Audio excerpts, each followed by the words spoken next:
हरिओम नारायण, हर हर महादेव, जय बटुक भैरव। मैं आचार्य राकेश मिश्रा, ज्योतिषाचार्य, वास्तुशास्त्र तंत्र विशेषज्ञ।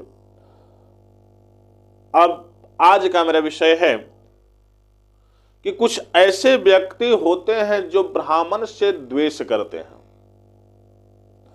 तो ब्राह्मण से द्वेष करने वाले व्यक्तियों की क्या समस्याएं उत्पन्न होती है, उसके कुंडली में कौन से दोष होती है जो ब्राह्मण से शत्रुता करते हैं। तो जिसके कुंडली में बृहस्पति, सूर्य और मंगल अरिष्ट भाव में है, शत्रु भाव में है, प्रेत अवस्था में है, वही ब्राह्मण से शत्रुता करता है और उस शत्रुता के द्वारा उसकी नाश होती है। क्योंकि कहा गया है श्लोक में क्या कि धनान्ते फूलभंगायाम कुलांते कुलद्रोहिणा, और क्या तो शरीरांते कर्कशाना रे सर्वस्यांते ब्राह्मणो रिपुः। धन अंत्य फूलभंगायाम के धन का जब अंत होगा तो कितना भी यूरिया खाद इत्यादि छिटिएगा तो वह धन नहीं हो, नष्ट होगा, बर्बाद हो जाएगा, फूलभंगा हो जाएगा।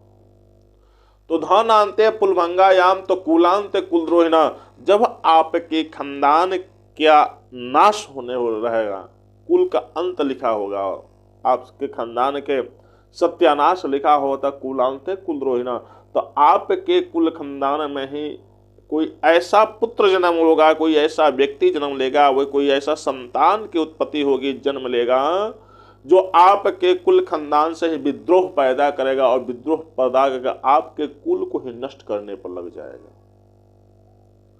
आपको कुल को ही समाप्त करने के लिए लग जाएगा। जैसे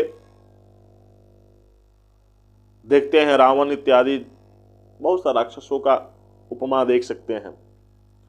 तो कुल अंत कुलद्रोहिणा, जब कुल का अंत हुआ था आपके खानदान में कुलद्रोही अपने माई बाप भाई चाचा इत्यादि से युद्ध विवाद करने वाला पुत्र जन्म ले लेगा, तो समझिए कि आपका कुल का अंत लिखा हुआ है। शरीर अंत रक्षा नारी, जब आपके शरीर का अंत लिखा रहेगा, जब आपके शरीर का नाश लिखा रहेगा, तो आपकी पत्नी नारी जो मिलेगी तो कर्कश मिल जाएगी। क्योंकि कहा गया है पतनात् त्रायते इति पत्नी उच्यते, जो पतन से रक्षा कर उसे पत्नी कहा जाता है। तो आपको पतन से बचाएगी नहीं, आखिर पतन के प्रति अग्रसर करेगी। अर्थात जो पतन प्रति अग्रसर करती, पतन मध्यम पलायनम करो सह पत्नी उच्यते, जो उस समय जो पतन की ओर ले जाए वही पत्नी कहा जाता है, कहा जाएगा। तो जब आपके शरीर अंत कृष्णा, जब आपके शरीर का अंत लिखा रहेगा, जब शरीर का आपका नाश लिखा रहेगा, तो आपकी पत्नी जो होगी अत्यधिक दुष्ट चंडालिनी स्वभाव की, कर्कश मिजाज की, विवादात्मक मिजाज के, हमेशा वह विवाद झगड़ा करने वाले ही आएगी। इसलिए पत्नी का चयन करे तो इस विषय बिंदु को जान लें। तो धनान्ते फूलभंगायाम तो कुलांत कुलद्रोहिणा शरीरांत कृष्णानांत का सर्वस्यांत ब्राह्मणो रिपुः। अब होता क्या है कि जब आप समूल नष्ट होना लिखा रहेगा आपका, जब आप बर्बाद होने निकलेगा आपके जीवन में, आपका अत्यधिक सत्यानाश लिखा रहेगा, तो सर्वस्यांत सब कुछ से अंत लिखा रहेगा, तो विप्र से द्रोहिता अर्थात ब्राह्मण से आप शत्रुता कीजिएगा।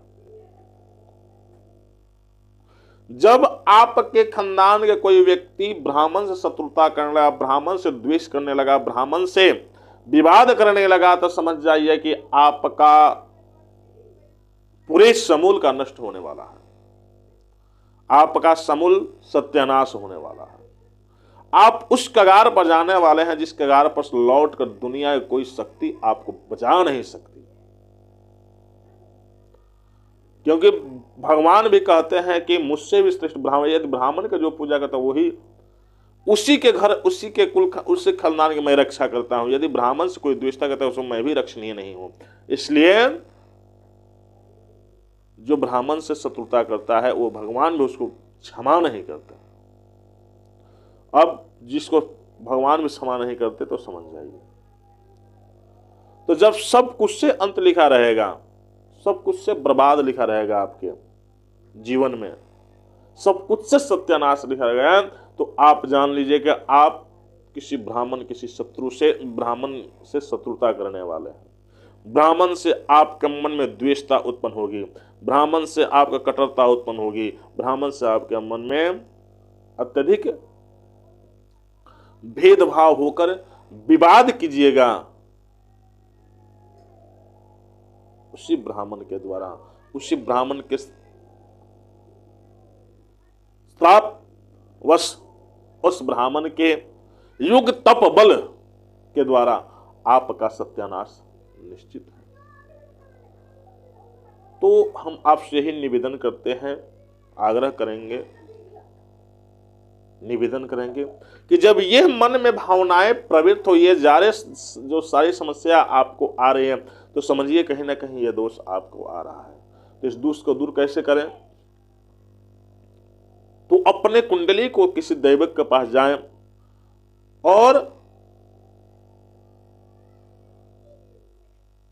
सभी भाव को दिखाएं, पत्नी भाव को दिखाएं, धर्म भाव को दिखाएं,